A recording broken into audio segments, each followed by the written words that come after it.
अभी जो आप और हम सब लोग जो है ना ऋणी होते हैं। जो भी मनुष्य जन्म लेता है, जब ये मानुष शरीर धारण करते हो तो ऋण चढ़ जाता है, ऋण चढ़ता है। उस ऋण से मुक्ति बहुत जरूरी है। पहला ऋण इस देह का, ये काया मिली, और ये काया अगर तुम्हारे पितृ ना होते तो तुम्हारे माता पिता ना होते, तुम्हारे माता पिता ना होते तो तुम भी ना होते। तो पहला ऋण जो है, जो सबसे पहला ऋण, वो होता है पितरों का ऋण। और जिस परिवार में अगर पितृ उच्च के लोक में चले गए हैं तो उस परिवार वो फलता फूलता है, वो परिवार बहुत फलता है, बहुत फूलता है, बड़ी कृपा रहती है, सब मंगल कार्य होते हैं,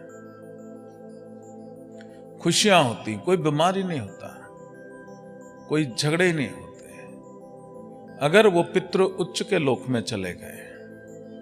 लेकिन अगर किसी परिवार के पितृ अपनी अज्ञानतावश, क्योंकि जैसा कर्म करोगे वैसा लोक मिलेगा, जैसा कर्म करोगे वैसा ही लोक मिलना है, वैसी ही योनि मिलने हैं। वो बोला ना, नाइया वाल किन्ने कह जजमाना सामने ही आने हैं। तो जैसा कर्म करा है वैसी ही योनि मिलने हैं। ये मनुष्य योनि तो सिर्फ थोड़े समय के लिए है, और ये इसलिए मिली कि अपने को संवार लेना। जो जीवात्मा है वो शरीर इसलिए उसको मिला कि अपने को संवार लेना, क्योंकि इस शरीर को ही कर्म करने का अधिकार है। राजा इंद्र को भी कर्म करने का अधिकार नहीं है।